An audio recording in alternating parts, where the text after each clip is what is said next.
guess you'll know where I've been, hanging on the promises and songs of yesterday. And I've made up my mind, I ain't wasting no more time. Here I go again, here I go again.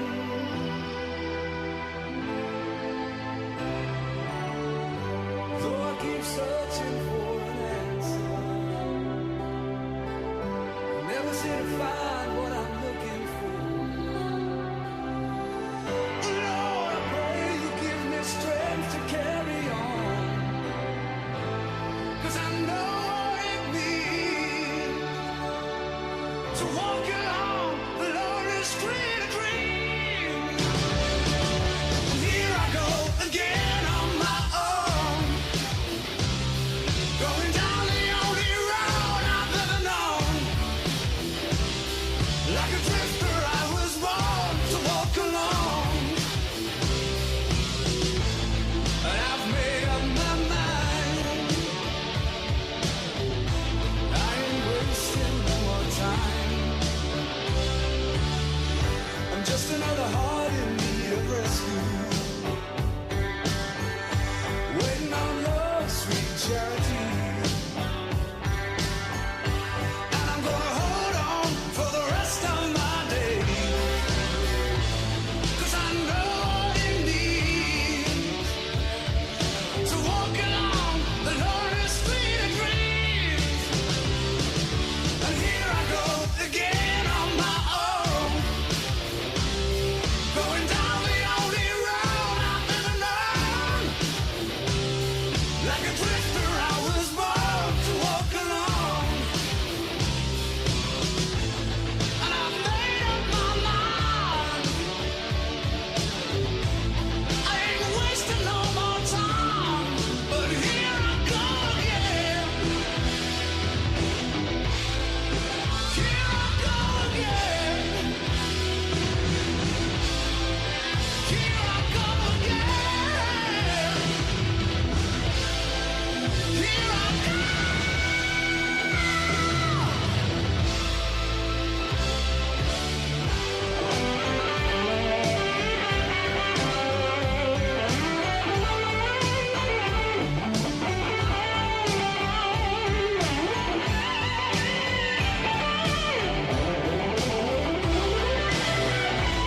Cause I know what it means to walk along the lonely street of dreams.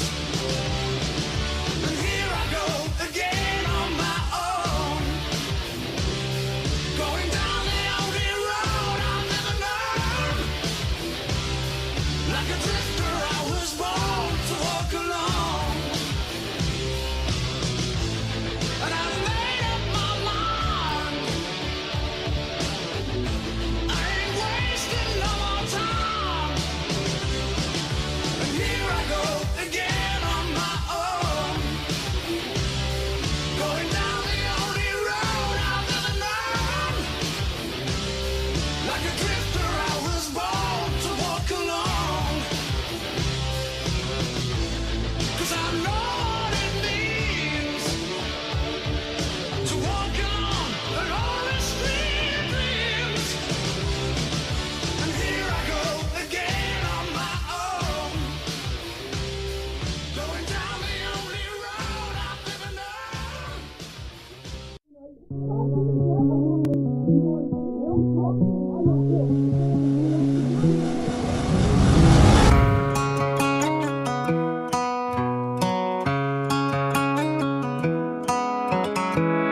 Don't let me down easy. If you're gonna leave me, baby, go and leave me all the way. Don't ask for all your things back, cussing out my name, yeah, just to go and take back what you say. Burn all the bridges, don't ask forgiveness, walk away like I'm someone you hate.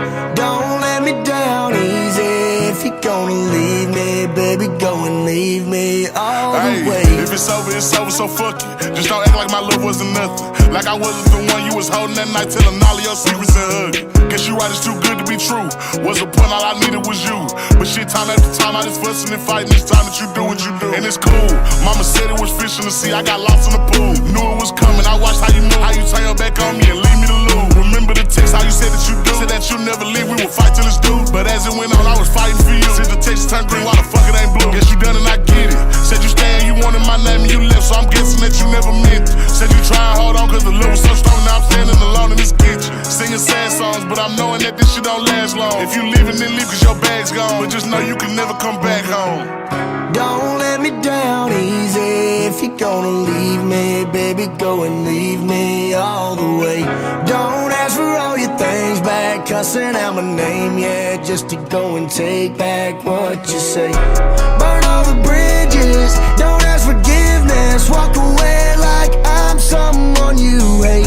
Don't let me down easy. If you're gonna leave me, baby, go and leave me all the way. If you say that you done it, no take back. Said you fell out of love and I hate that. But see me, I was stuck like a drug, really feeling for love and somehow I can't shake back. When you walked out that door, I was hurting. All the dreams in my head, you was perfect. You remember the very first time that we killed and I reached for your hand where the nerves at. Time to pass, but shit, that's what it do. It be times I be sick sitting thinking about you. It was death do us part. You gave me the blue, really played with my heart. Left me lost in the field, like this shit was fair game. But you made it the rules. On my heart, left a scar and a bruise. Hope that you can stand on all the shit that you did. I'm done, y'all finally through.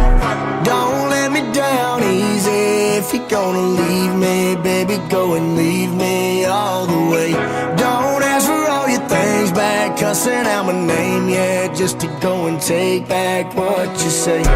Burn all the bridges, don't ask forgiveness. Walk away like I'm someone you hate. Don't let me down easy. If you're gonna leave me, baby, go and leave me all the way. Do you have the time to listen to me whine about nothing and everything all at once? I am one of those melodramatic fools, neurotic to the bone, no doubt about it. Sometimes I give myself the creeps. Sometimes my mind plays tricks on me. It all keeps adding up. I think I'm cracking up. Am I just paranoid? Am I just stuck?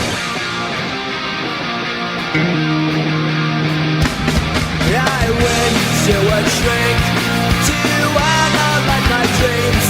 She says it's like a sex that's bringing me down. I went to a whore. He said my life's a bore. So quit my white cause it's bringing her down. Sometimes I give myself the creeps.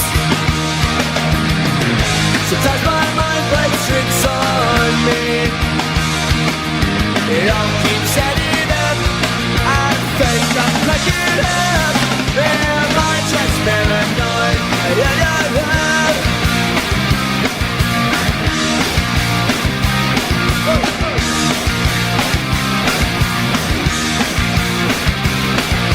Grasping to control, so I better hold on.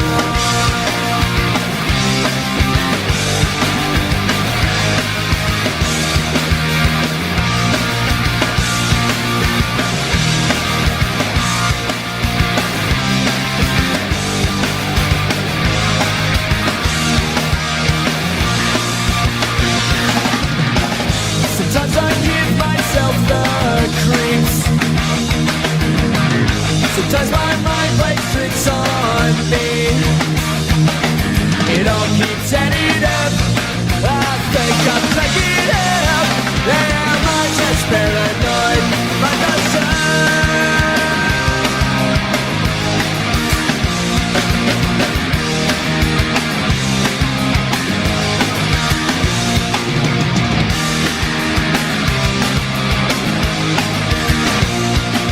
Question Adam, that I tell all my end user friends when they go visit a trade show or they get a demo from a manufacturer. I said the first question that you as an end user should ask the vendor or the manufacturer demoing the product is, hey, manufacturer, where do you suck? Absolutely. I think it's a great call out because I tell you, the people who are successful in getting my business are those who are honest, right? And when you challenge them on something and say, so you're saying this, but I really know how this works. And what about this? And I'm like, yeah, that's true, right? That honesty goes a long way. I'd rather buy a B product from someone who's honest with me than something that's supposed to be an A+ product from someone I can't trust, right? We ran weapons detection systems, walk-through weapons detection systems on every secondary campus. And we did it, every time kids come to school, every morning, every time you went outside, came back in, right? And you see all these crazy articles about how these weapons detections and lines wrapped around schools. Well, that was because there's a people problem there. There was an implementation problem there. They didn't implement the product right. Stop blaming the product for your failures. And that's what we get into in the security world is they want to say, well, it's a product problem. Well, 99% of the time, it's not a product problem. It's a people problem.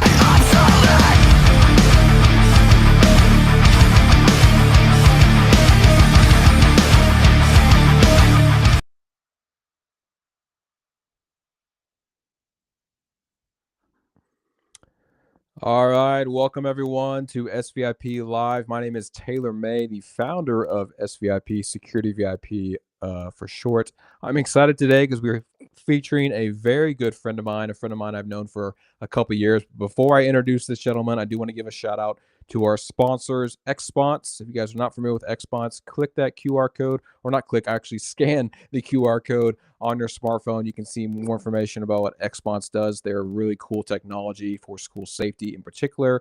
And on this episode of SVIP Live, we are featuring a school safety expert. His name is Chief Mark Stout, the Chief of Police for Putnam City Schools in Oklahoma City. Chief, my friend, welcome to SVIP. How are you?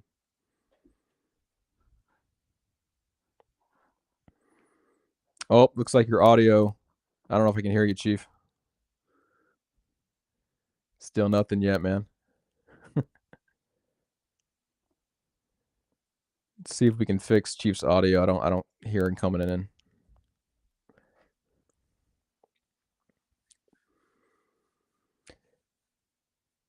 It was working perfectly when we kicked this off. Maybe try logging back in, Chief, if you have to, because for whatever reason, man, it's not picking up your audio.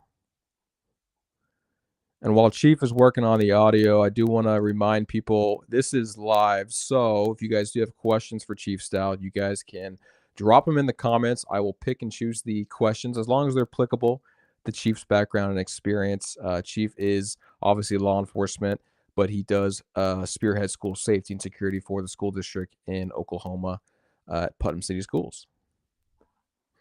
And while Chief's working on his audio, he'll be right back. It's always fun when you do live sessions, and technology tends to work in your favor and sometimes not work in your favor. But I'm excited because Chief Stout's a long-time friend of mine. And when it comes to school safety in particular, we look at technology that can be effective.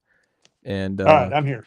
There we go, man. There was the audio. I was just talking to myself for a second there, so I'm glad to have you, Chief. Welcome aboard.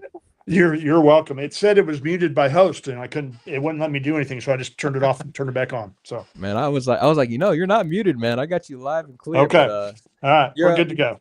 It's always fun when you do live sessions, man. I'll tell you what. Yes, yeah. Well, Chief, man, I want to give some context to our listeners who are maybe tuning in today, this afternoon. I know I'm in Dallas, you're in Oklahoma, so we're on Central Time. But if you're on the West Coast or East Coast and you're tuning in, Chief, why don't you give us some context and background about your experience? Sure. As I said, I'm the Chief of Police for the Putnam City Schools Campus Police Department. The Putnam City School District is an independent school district here in the Oklahoma City metro area.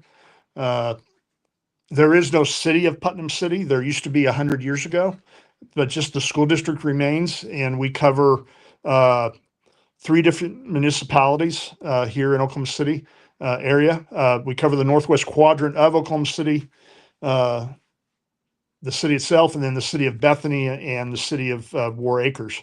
And we have 27 school sites spread over a 43 square mile school district. We currently have right at about 20,000 students And as the campus police chief, like I said, I've been here 33 years.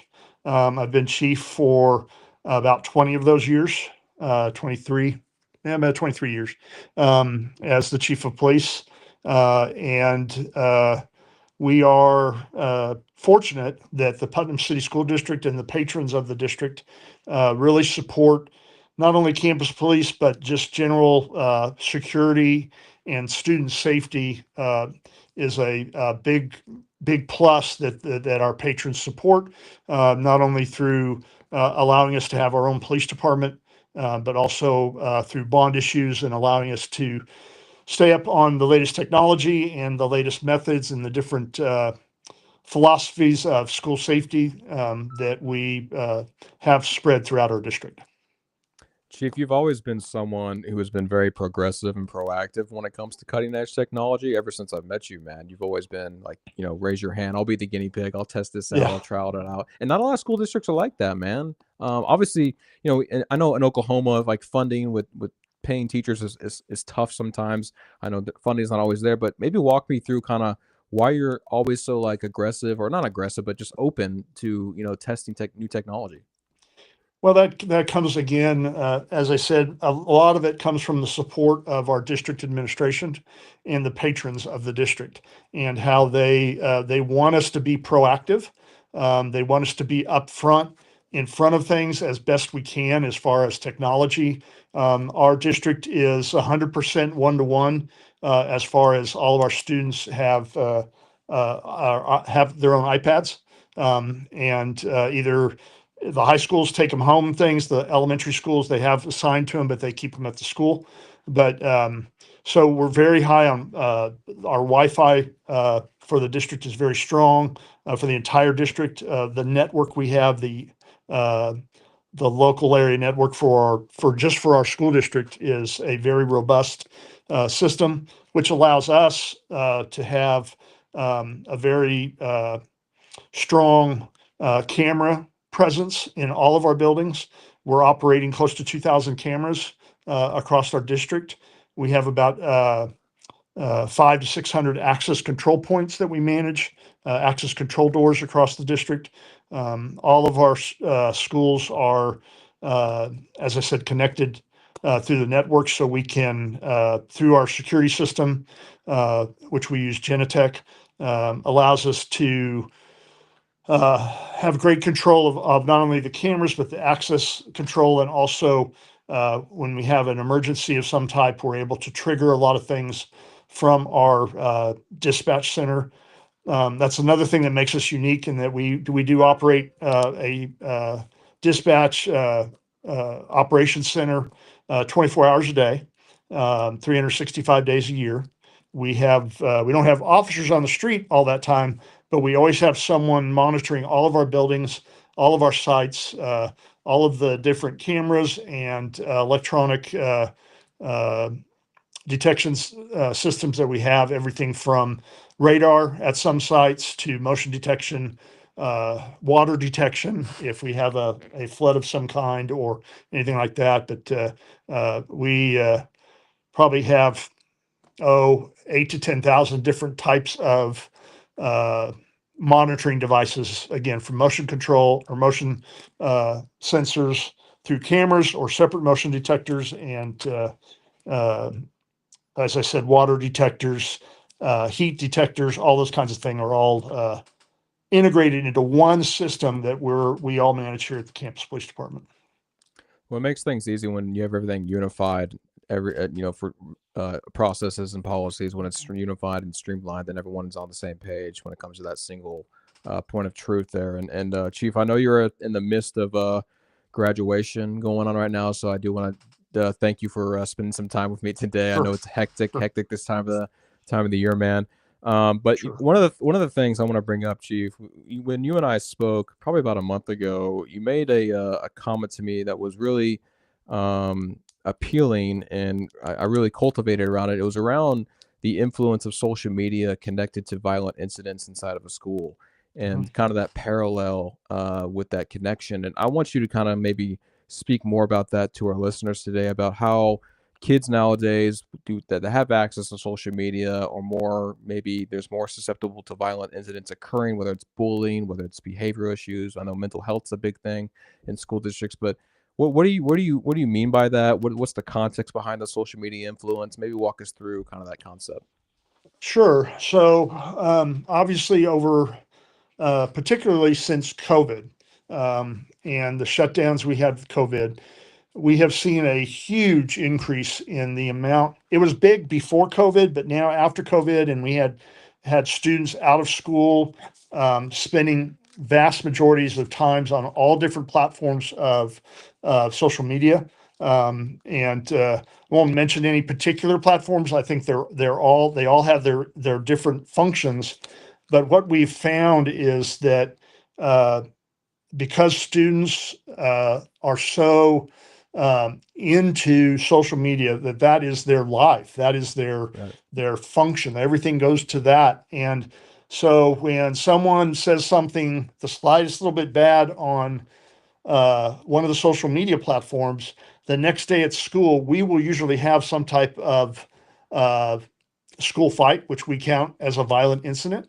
Because a school fight nowadays can go from two kids rolling around on the ground to someone getting seriously hurt, to the extent of even fatalities. And we've seen that across the country, and we've seen a lot of things that social media is the center point of all that. And so it does make a difference in the capabilities that students have to get on social media. I know it's in talking with parents and things, it's very difficult to keep a juvenile or child or off of social media. Even if they ban them, kids are smart. They know how to get around these things. And so that's one of the things that you'll see the trend going across the country. It's now passed into law here in Oklahoma, that we are moving towards no cell phones at schools. And so we have, as a school district, our district administration and several of the committees that I'm on have looked heavily at other school districts that have taken cell phones out of the school setting. And it takes a little time, it takes a lot of work, but they have seen a significant drop in violent events. They've seen a significant drop in disciplinary actions having to be taken. They see a rise in grades and quality of work. And even one school went as far to say as having, it was interesting to see students at lunchtime actually talking with each other rather than everybody sitting there on their phones. We've all seen it. We've all seen them at a lunchtime in a cafeteria. 90% are all staring at their phones. Well, I was about to say, And God forbid we have a human conversation face to face versus on our yes, phones, yes, you know? yes. And so it's a big deal. And we really think that social media, that will put not that we can control social media outside of the school setting, but if we can control their access to social media during school, we think it will help in a multitude of things. One of those being keeping kids safe, keeping kids focused on school, and being able to cut down on the infighting. You see people, the slightest little thing on social media turns into a huge insult, and then the fight is on. So that's kind of my crux on social media, and I think a lot of school districts are seeing that, and I think would agree that it's a big problem, but it's something that is being worked on. Obviously, taking phones out of schools is going to take a lot of work, but that's the direction a lot of districts in Oklahoma are going, and the legislature of the state of Oklahoma is backing that up. I haven't heard that yet. That's interesting. And honestly, I would that the result of that is actually positive if you see a decrease of incidents happening at school because phones are out of the equation or social media is out of the Correct. equation. I guess the process there, the policy there is kids show up to school, they drop their phone off somewhere at the beginning of school, and then they get it back at the end of school. Is that how it would typically work? Chief? I think the plan is elementary and middle schools, no phones at all. Right. If you're caught with a phone, you have to turn it into the office. The high school level, there's a couple different ideas being kicked around. One, they can keep their phones, they just cannot be seen on their phones from bell to bell, start of the day to the end of the day. There are some products out there where the students, when they come into school in the day, they're given a certain type of bag that their phone goes into, and then it locks, and it won't unlock until the end of the day. When they walk out of the building, they have to go by a kiosk and hold their bag up to it, take their phone out, and they go. And so that's another avenue. We've looked a little bit into that. I'm not 100% sold on that. I've heard rumors that kids have learned how to defeat the locks already on those bags. So, Wouldn't be which I'm not surprised. shocked, not surprised. But yeah, I think that's the direction that a lot of school districts are going. I understand one of the biggest concerns we get is we have parents say, I need to get a hold of my child. How do I get a hold of my child if there's an emergency? You call the office and we'll get your child to a phone. If it's an emergency inside the building, calling your student is we need to take care of the problem and take care of the emergency. Your phone, your student being able to call you, which they probably not going to because the cell phones are going to tie up everything and everything's going to lock up. But we want to take care of the problem first, and then we'll worry about people calling in or out on a cell phone.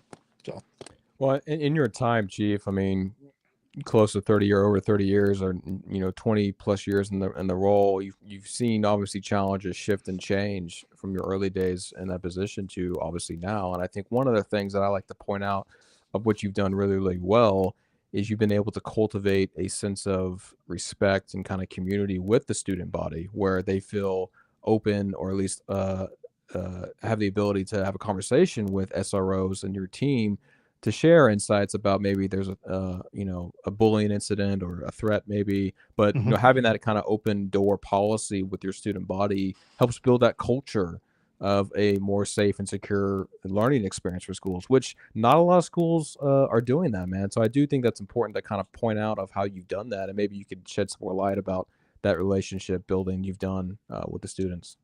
sure. And we've really worked at that over the many years that Putnam City Schools has had their own police department. And an SRO is a special kind of officer.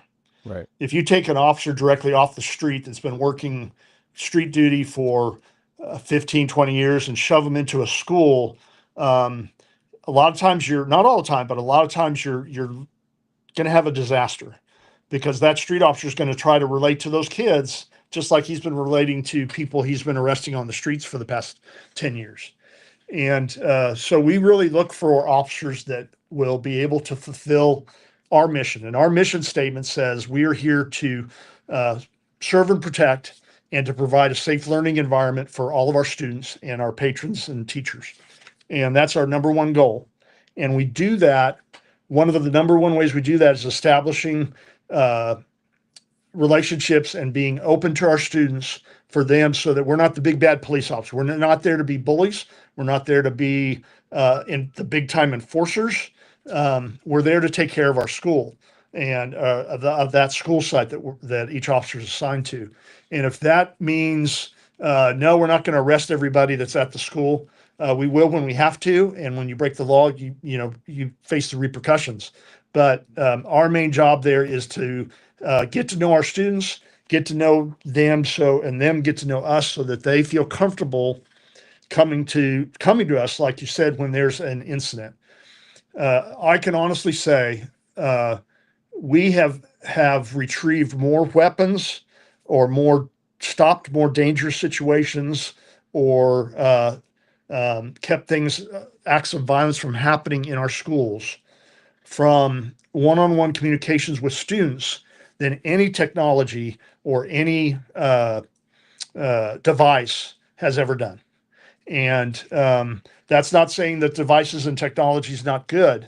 Those are our tools, but the one-on-one relationship we have with our students, and making them comfortable and to feel safe at school and comfortable coming to talk to us or to any adult is the number one important thing that you have to have in a school. If you don't have that, then things will fall apart, and you won't hear about what's going to happen next hour, or who might have something they're not supposed to have at school, whether it's a small pocket knife to a gun or whatever it might be. And as I said, we have solved more cases like that from that than we have in anything else. I personally love that because as someone who's spent over 12 years in the security industry and have sold really cool technology, you can't replace the human relationship, the human Correct. experience. And when you can build that and cultivate that kind of experience with students, when you have a 20 or 30 or 40-year age difference and students still feel trusted in you to share that with you, that's special, man. That's how you reduce Right. these active shooter events. That's how you reduce these incidents, and honestly, mental health too. I know going to school nowadays is a different ball game than I went to school, and so I know what these kids are probably going through, and they're seeing things online. But I personally love that, man, and that's a lesson, man, for the security industry. So technology doesn't solve everything for all the No. sales folks listening in on the Well, live. yeah, as I said, technology is a great tool, and we use a bunch of it. And we're always looking at new things to supplement us, but it's a tool. It's a part of the entire program. I'm a big proponent that security and school safety is not a campus police department. It's not a principal. It's not a weapon detection system. It's the entire process. It's every student, it's every teacher, it's every administrator, it's every device, every police officer that we have. That's what makes schools safe, all working together. And that's what we strive to do all the time. I love it, man. There was a point too, I think, I mean, you might have seen it, Chief, where or not students, but schools were thinking about pulling out SROs, and I was like, why would schools ever do that? Why would ever schools? I mean, maybe it was because of funding. I know I can understand funding issues, but I know you've had SROs in Putnam City for a while, so I want to hit more on that, and then we'll talk about maybe some technology that you're using in addition to relationship building. But the SROs that you're looking to hire, obviously, you hit on it earlier about having that certain mentality to be in a school versus off the street cop. But I mean, walk me through kind of the hiring process and retaining process of SROs too, because again, it takes a special person to be in that SRO position to work with kids as well as protect them, from violent incidents.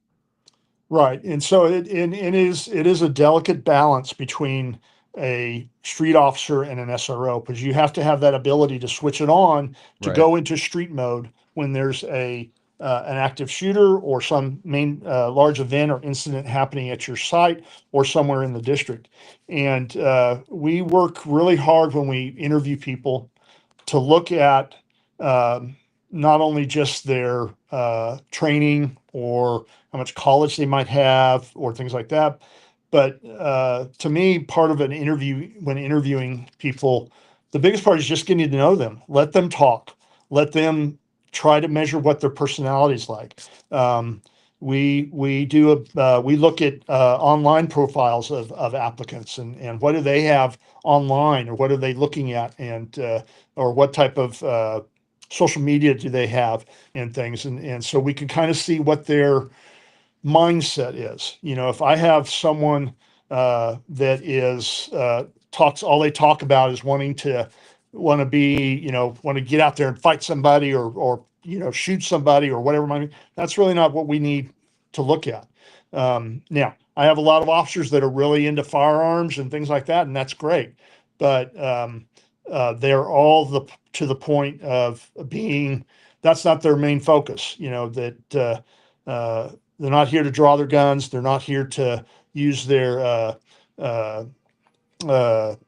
tasers or anything like that. We have those products, and we're there if we have to have them, but we're not in the capability or not the capability, but in the mindset of being the big bad police officer. Now, I will say there's a lot of street officers out there that become great SROs.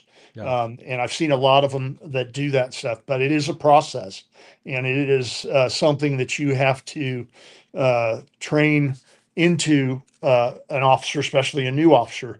And we are very fortunate in our hiring. It is when hiring somebody, it's a 50-50 chance. You never know how they're going to turn out, because they're going to tell you what they want in an interview, or tell you what you want to hear. But we feel very fortunate in those that we have hired, and we feel good about all of the officers that we have in our department that work in our schools, both our police officers and our armed security, because we do have a mixture of both. So. Well, you know what, Chief's a great thing on the resume when it comes to hiring for that position is if they went to school to Oklahoma State. that's great. Well, that's one of the great things answer. we do have to look at. But there is another university in the state of Oklahoma that we put a little bit higher than that, because they are the here we go. University of Oklahoma. So I was gonna say your odds increase when you go to OSU, you know, not that 50-50. It's more 80-20 right now. I'm just yeah, exactly.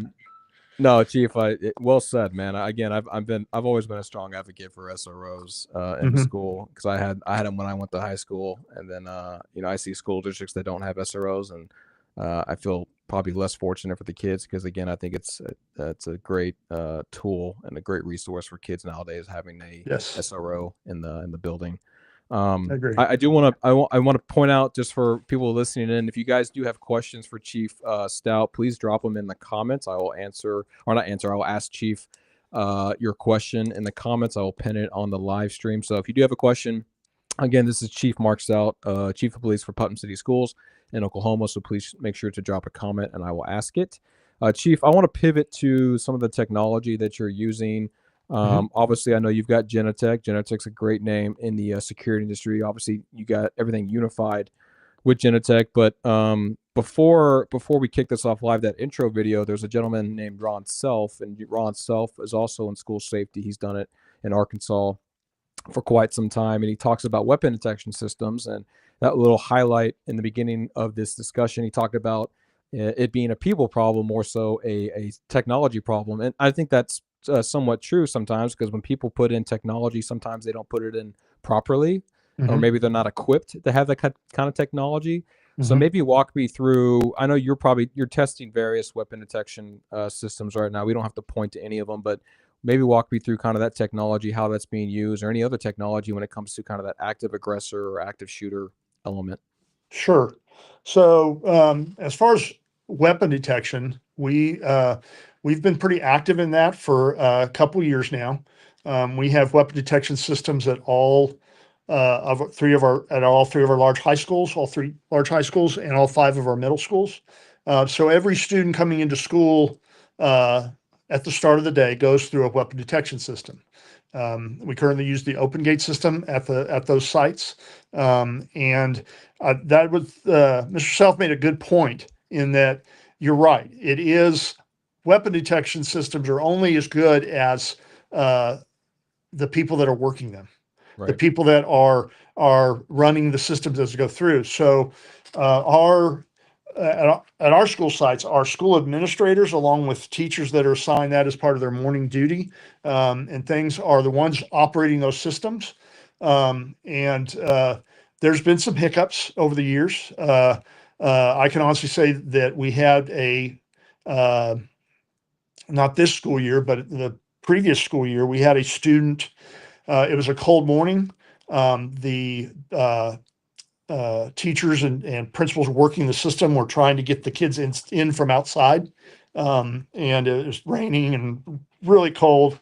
And we had a student that was able to, a student in front of him, he was right behind him, the student in front of him, the alert system went off. That drew the attention of the people working it. And this student walked in right behind him and it went off again, but it was just a split second from going back to normal to going off again, that the workers didn't see it. As a matter of fact, we had to watch the video and slow it down very, very slow, so we saw the change from red to green to red. And he had a loaded SIG 45 automatic in his backpack. Wow. And he went on through the building and ended up in one of the bathrooms of the school, and was seen by a student who went and told teacher. Teacher saw him. They started the lockdown process. In the meantime, the student fired the gun at the wall in the bathroom. Wow. The bathroom had just had new porcelain tiles put on the wall. It stopped the bullet, shattered the bullet. Actually, it only made a divot in the porcelain. Shattered the bullet all over the building. The child that brought it, and it was a child, it was a 12-year-old, was lucky he didn't get hit by any shrapnel. But he dropped the gun and ran because it scared him when it went off. And he went and turned himself into the principal that was running towards the bathroom along with our officers that were heading towards the bathroom. And he walked up to the principal and goes, "I think I'm the one you're looking for." And so, This is a 12-year-old, you said? A 12-year-old? yes, Wow. yeah.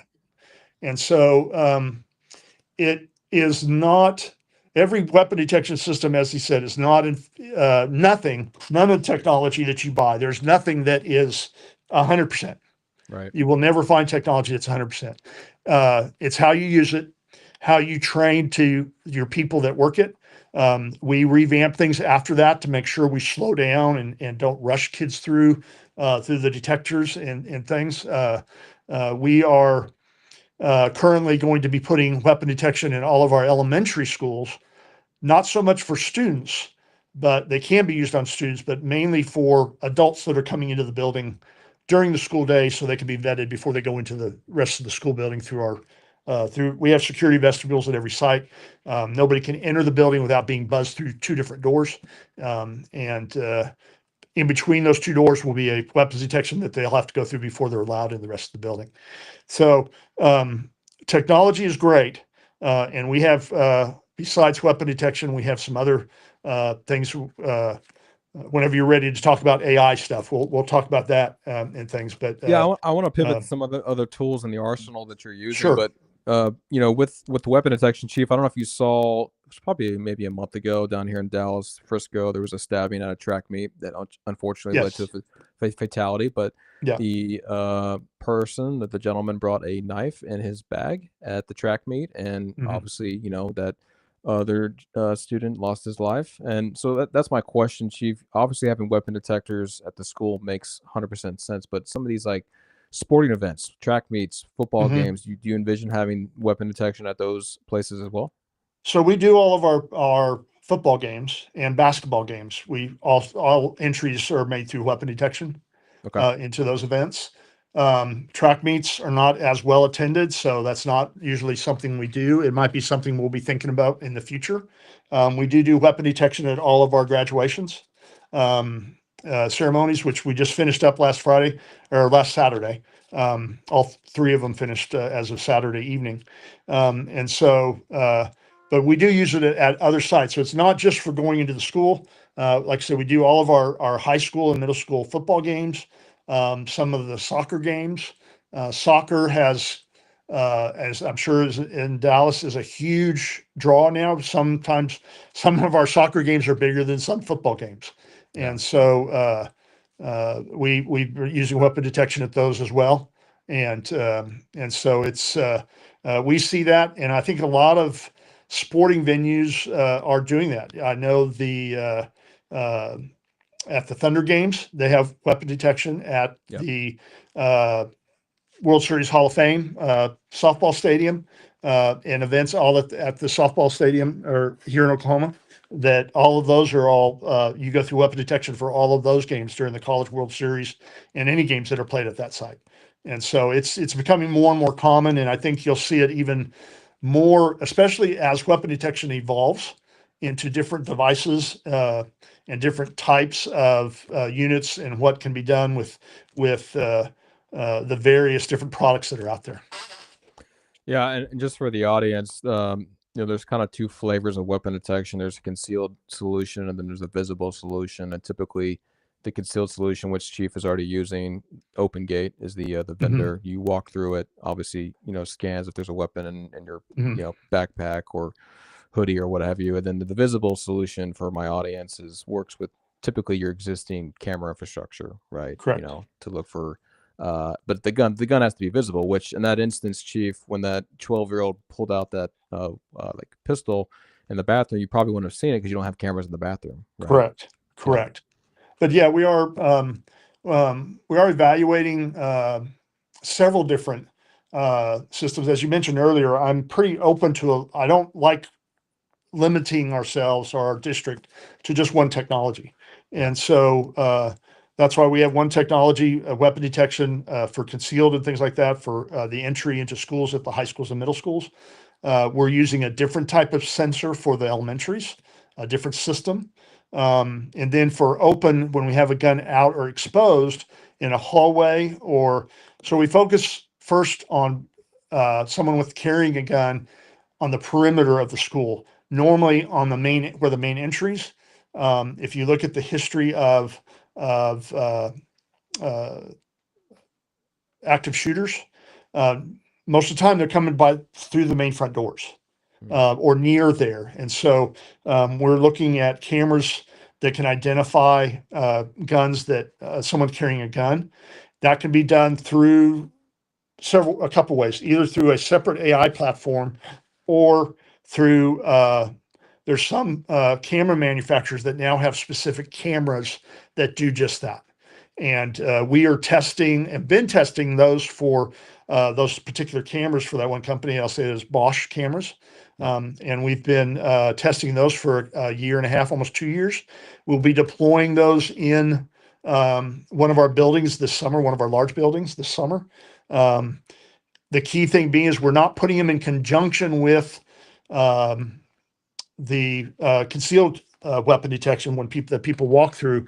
These will be further on down a hallway from those, so that if they make it past weapon detection and then they pull something out, then those cameras will detect them. And so that's one avenue. The other one is AI. And as I said, that's a whole nother story. That's a whole nother picture that we can talk about here in a minute also. Yeah. Well, I mean, and I do want to just point back to what Ron Self was saying, and what you've done very well, Chief, is you've obviously taken care of the basics at the school in order to put in emerging technology like weapon detection, like other forms of AI. And I think Ron's point in that video, what he was saying is a lot of companies that go to or a lot of clients that go to a trade show or a conference, they see the latest and greatest. It could be a drone, it could be LiDAR, it could be weapon detection, and like, oh, we need this. But then they go back to their place of business and they don't even have locks on the doors, Yes. They don't even have stuff like that. So, or they have analog cameras. So it's like, you need to make sure you have the basics in place in order to be able to equip yourself with the latest and greatest coming out of the industry. And I think you've done that very well at Putnam City. Yeah. And I think one of the key things that I learned a long time ago when it comes to securing your school, don't try to secure everything at once. Don't try to make it a big, you don't need to go out and buy the biggest, baddest cameras out there and put 100 cameras in your school and every door on access control. Start small is what we did. We had access control on the main front entrance of every building. And then we built from that. And now every building has multiple doors with card access control on it that we can control from here, that we can unlock and lock in an emergency or whatever's needed for responders and things you need to. But start off, whatever you can manage to do at the beginning, start off and get the basics in. Like you said, get your cameras, get your access control. Because if you can't control access to your building, you're not going to, no matter what technology you have, weapons detections or anything like that, it's not going to help. And so start off with cameras, start off with access control, and then start building your system from that. I've been here 33 years. We've been in charge of cameras and access control for about 18 years. And it's taken from that, we began with just one door in every building with a card reader on it. It's taken us 18 years to build up to where we're at now, and where we have hundreds and hundreds of doors with access control across the district. And again, up to 2,000 cameras spread across the district, which in some aspects is a lot, in some aspects it's not. We always want more. And you're right. You don't, if you're still using analog cameras, you're way behind in the times. You need to move up. Sorry to say that, but it's, and that's where we were 15 years ago. We placed everything with analog cameras. We are starting this summer, the cameras that we put in, between 12 and 15 years ago, we are now coming back around to those and replacing all of those. And we're starting that project actually this summer. And with the bond money that we just passed a bond issue in February, and 2.5 million of that is just for security, and Nice.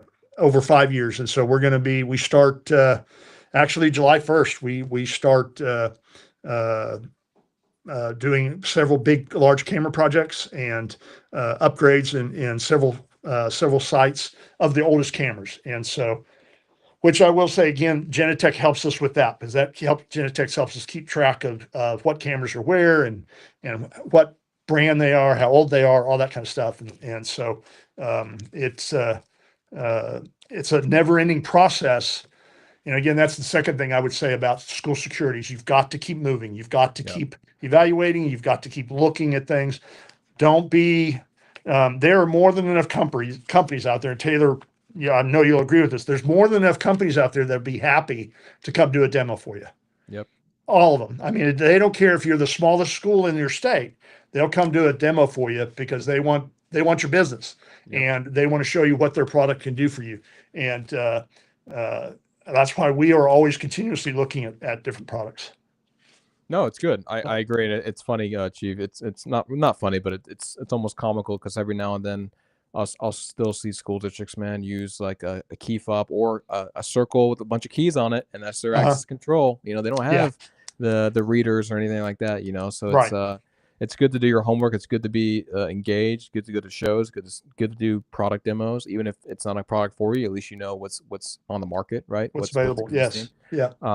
But Chief, I want to pivot now to the AI. You mentioned some other AI technologies you're using, so we'd love to learn more about some of the additional emerging technologies you're using for AI. And I might have one I want to mention to you on this live interview. But walk me through some of the additional AI technology you're using. So there's several different kinds of AI available. A lot of cameras nowadays have their own AI platform on them. So you not having to buy a separate product, you can push out those analytics, as they call them, AI that's on individual cameras from different manufacturers. We are looking at a couple different systems. Most of them focused on gun recognition or gun detection of someone carrying a gun. They are there's one that we are trying that we tried several years ago when they were brand new, and they weren't it wasn't really what we were looking for at the time. They have improved their product greatly since then, and so we're doing a proof of concept with them here in a few weeks. We're currently doing a proof of concept with another company right now that detects weapons. It also will detect aggression. Two kids that are bowling up to each other, getting ready to fight. It will detect someone falling that just falls or passes out or something like that in a hallway. So it detects several other things also. And so we're evaluating that process right now. That system's called Volt. We will, after we get through all our evaluations, we're going to study and look at costs and deployment, and how those services would be deployed, and how we would use them, and things. But the first step, like I said, all of these companies will do demos for you, and will come out and talk to you, or send you plenty of literature and descriptions of their products and things, and you can be more than overwhelmed with everything that's out there. I think the important thing to do with AI, and this comes back from some of the things that was talked about at the conference I just went to last week. AI is a tool, again, just a tool. It is not, Arnold Schwarzenegger taking over the planet, and, Skynet taking over. AI is not, there's a lot of misconceptions about AI, but AI is a tool to do the heavy lifting part of analytics, of looking at what that person might be carrying and responding to that and giving us the alert. AI is just doing what it's programmed to do. It's not a self-creative, self-aware product or anything like that, as I was alluding to. And they are a great tool to use and can be implemented into several of these products that I mentioned and that we are looking at are integrate into our security platform, integrate into Genetec. And so that unifies everything under one system for us. And so AI is important and is a good thing. But all of the major security platforms such as Genetec or Milestone or any of those products will all tell you that AI is a part Right. of it, and AI doesn't take over your system and doesn't run things for you. There's nothing out there like that, unfortunately. But it is a tool and a great thing to really help you focus in on specific things, and so that you don't have to sit there and stare at a screen for 24 hours a day.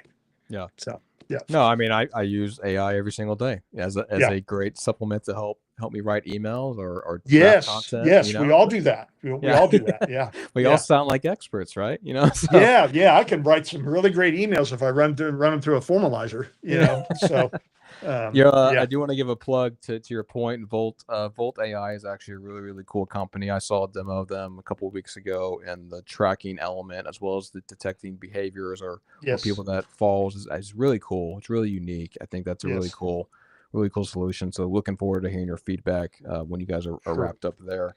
sure. Chief, more on AI. What I've seen, obviously you mentioned all the good things around AI when it comes to physical security element, but what we've seen now in the security industry is the digital footprint with AI on the cybersecurity side, where kids are now weaponizing the use of AI to hack things, to manipulate things, to modify Mhm. things. And one of the technologies, Chief, that I want to introduce you to, and I saw this technology, man, probably maybe a month and a half ago. They're called Swear, SWEAR. And what Swear does is it helps detect modified content. In other words, deepfake technology. And Mhm. for my listeners who are not familiar with deepfake technology, if I wanted to impersonate Chief Stout, I would take his video, his voice, his face, and I would pretend I'm Chief and then create a video. And maybe I wanted to get information to Chief's records or bypass confidential information, but I could take essentially everything that Chief's showing me right now, his video, his voice, and I could make my own video and use that for however I wanted to use that. Well, this technology called Swear helps authenticate that, meaning it will detect, hey, that's not really Chief Mm. speaking. That's actually someone else because they Ah, manipulated Chief's content. And sure. so think about that, Chief. We talk about obviously cybersecurity being hacked, but you talk about like these malicious actors impersonating parents to get in front of kids, or there are these pedophiles trying to take advantage Mhm. of kids, these sex offenders trying to take advantage of kids. Well, this digital mass footprint problem right now with cybersecurity is huge around deepfakes, because if I can bypass XYZ parent and get information to this kid and take videos of someone and manipulate those videos and take a kid's clothes off or Mhm. something like this. This is a huge problem right now, man. Yes. So this company Swear is really onto something. I got to see the technology, and it was, I can't tell you, man, it was beyond impressive how they actually do it. And Sure. so you think about all the cameras you have in Genetec, all the audio and everything like that, being able to authenticate every single footprint from that video camera in case you needed to use it in court or you needed to use Mhm. it in somewhere like that. That solution Swear will help make sure that everything piece of content is actually Mhm. legitimate. So it's Yeah. really, really cool. Yeah, and that would be great. A great product that we can use to, again, to authenticate our own video. But as you mentioned, again, this turns us back around to social media. Yeah, Kids these days are on social media, um, and we every day we are dealing with some type of student that's being either blackmailed or they've sent a picture to a friend and that friend now has sent it to the entire school. exactly. Yep.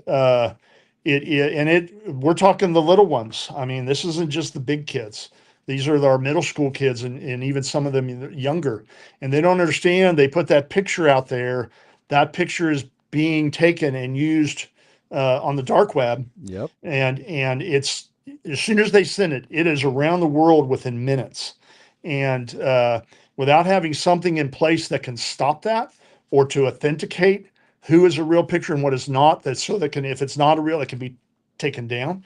Um, that I'm interested in that product. That's an It's so interesting thing. bad. Yeah. It's so bad of a problem, Chief, that you mentioned on the dark web. They're selling that content because they manipulated the content, whether it's a Sure. video or it's a picture, Yep. and it's a minor, and they're taking their clothes off. They're making things Mhm. happen. It's a fucked up. I'm sorry, it's a fucked up situation. You're right. You're exactly It's right. It a is. big It problem, is. and for so long, Chief, I looked for solutions. I looked for Mhm. answers, and this technology came outside of the security industry. Again, swears it's not a security company; it's a technology company. Right. And they finally developed this solution. It's patent. They have a patent on it, but they've developed it for 7 years. So it's Right. actually it's ready. So I'll be happy to make an introduction to the CEO over there Sure. for you. But it's Sure. I really think that technology, especially with the problem around the minor situation and how content's being manipulated, Right. that their solution is, I think, game changing. It's revolutionary. I So agree. I agree with you completely. Yes. Yep. well, Chief, we got about 9 minutes left. I did get a question come in from someone texted me a question, which is funny. They saw my live on LinkedIn. They texted me, but pretty simple question here, Chief. Mhm. I'll read it real quick for you, man. What do you think out of the 33 years you've been in the position there at Putnam City? What do you think has been the biggest accomplishment during your time there that you're most proud of? I tell you, that's pretty easy. I'm most proud of the developing our department and making our department a valuable asset to the district. If we're not valuable to the district, we're not doing it right. And I'm not patting myself on the back, but one of my key things is I meet with every one of my officers every day. Mm. And I think that's I'm here when they come in the mornings and meet with them, and then I'm here when they come in the afternoons every day, and I see them come and go, and I think that relationship of us all working together for one common goal is what makes us successful. And if we're successful, then we're of value to this district, and we're keeping kids safe. And that is if you can make yourself valuable and make yourself important to your district and to your school site, it's what I tell my officers, to make yourself a part of that. We even use the analogy of your school's Mayberry and you're Andy Taylor, you're Sheriff Taylor at that school, and take care of that school. And that's the relationship you need to have with those people in that building. And we really strive for that. And I think that's what I'm most proud of. I mean, I can look at all the technology we do and the unification we did with all the cameras and access control and stuff. But the key point being is that we're a valuable part of this district and an important part, and we're appreciated, and we give that back in the sense of that's what we're here for, and to help keep our students safe. I couldn't agree more. I think you've done that very well, Chief, from the time I've known you. And it reminds me of my conversations with Josh Anderson, which you may have heard that name. He's the director for Cherokee Nation up in Tulsa for the Hard Rock Casino. Yeah. And what he does is similar with what you do. He meets with his team daily, but he also takes the time to meet every single employee outside of his jurisdiction at all 10 plus casinos inside the tribe. So, Sure. from marketing to operations to the janitorial staff, he knows them by a first name basis and they know him. So he's actually taking the time to get to Right. know his employees, which is unique, man. And we talk about safety and security being a shared responsibility beyond the technology, beyond your jurisdiction. But again, having like a student say, "Hey, chief," or "Hey, SRO, I see Right. something over there that doesn't look right." I mean, that takes a lot to build a community and a culture like that. So I do think Right. that's probably one of your most proud. I agree with, man. It That's is. awesome. It is. Yep. It is. Well, man, I would do again. I want to remind my audience we got about 5 minutes left. You guys do have a question? I will ask Chief. Just drop a question in the chat. But Chief, as we look towards obviously summer's approaching, so I would expect during the summertime. I wouldn't say safety and security is not on high alert during the summertime. I'm sure you guys still make that a priority. But with schools out of the buildings, teachers are gone. Is it really just about revamping, refreshing, improving your existing posture before the next school year, or walk me through kind of the mindset during the summer So sure. process? Yeah. You're right. There's a little bit of a mental letdown. You're not on point all the time, Right. but that's when we incorporate a lot of training. We have our, we talked about mental health. Most of our officers are crisis intervention trained officers, CIT officers. The ones that aren't will be going through that week-long school this year, and that's dealing with mental health issues and crisis, people in crisis. We'll be doing that this summer. We do active shooter training in the summer. And in the meantime, as I said before, we have several large projects that we'll be watching and working with our integrators to get done this summer. We're starting camera upgrades and access control upgrades. We've got 2 new buildings coming online this summer, and some other new buildings in the plans over the next couple of years. So people always say, "Well, aren't you glad school's out? Everything will slow down." Actually, our mindset changed a little bit, but things speed up in another area and things. And so that's, but it's always exciting doing new things and getting new technology put in and then getting everybody trained up in what we need for the next school year. I agree, man. It's just minus the heat, of course, right? Especially, Yeah. We try to do as much as we can inside. Yeah. Yeah, no, I believe, man. When I played ball at Oklahoma State, man, it was I mean, obviously it's hot here in Texas, but during my time at OSU, it was definitely hot during 2 days, man. Oh August, yeah. it was August is a horrible month. Yeah. Oh man. So Chief, I guess final comments here, man. Is there anything else that you think is important for our audience listening in right now? We've got people tuning in from YouTube, LinkedIn, TikTok. Got about 45, 50 people here tuning in. Is there anything, advice or counsel to maybe someone new in a position like yourself that maybe you wish you would have had this counsel when you first started? I mean, share some light there. Yeah. I think kind of what I alluded to earlier, and this is the chief that was here prior to me, he was my mentor, and I really admired him. His name was Ken McNair, and he kind of gave me a lot of good advice. And some of that was kind of what I alluded to earlier. Make yourself important to your whatever job you're doing.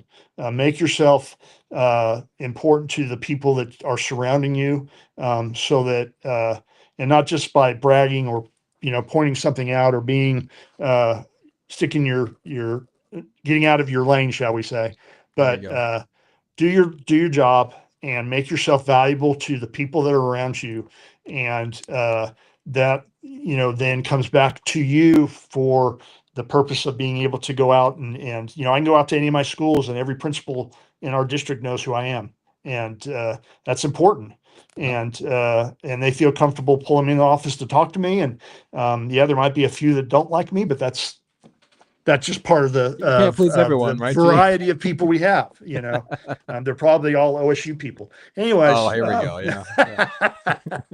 But yeah, it's I would say that just make yourself important to your school district, make yourself important to your parents and your kids that are in your district, and that will come back to help you do your job and to effectively keep your students safe, because that's what the bottom line is. We're here to keep students safe.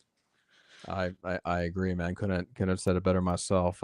Just a comment here that I want to share from Blake. It's been a great podcast. Always great to hear from professionals in the industry. And I agree, Blake. It's always great to hear from guys like Chief Stout and what he's doing. I think we need more people like Chief in positions like this. So, here we go, Chief. You're gonna like this one. Kyle says, "Shots fired" about your OSU comment, man. So I tell you what, man, pistols firing, man. Chief, if people want to learn more about you, I don't want to give any personal information about yourself, but maybe I know there's probably people listening. Oh, can I get Chief's feedback on my technology, or how do I get more involved with Chief? What's the best place to do that, or best option to do that? Just email me, and it's very simple. It's mstout@putnamcityschools.org. I'll be glad to help out anywhere I can with anybody. So be glad to help talk to someone if you just need to talk, or if you want to come and see what we have, the way we have things set up. We're always open for that too. Awesome. Well, Chief, thank you again, my friend, for spending some time with me this last hour. I always enjoy Sure. catching up with you, my friend. Well, thank you. I appreciate it, Taylor. You take care. Awesome. Well, guys and girls, that was Chief Mark Stout, the Chief of Police for Putnam City Schools in Oklahoma. Thank you guys for tuning in. Next week, we'll be sitting down with Brand Elverston. Brand is the retired director of asset protection for Walmart. So if you have questions about retail, asset protection, organized retail crime, Brand's a great asset for that interview. And you guys stay safe out there. And thanks again for joining SVIP Live.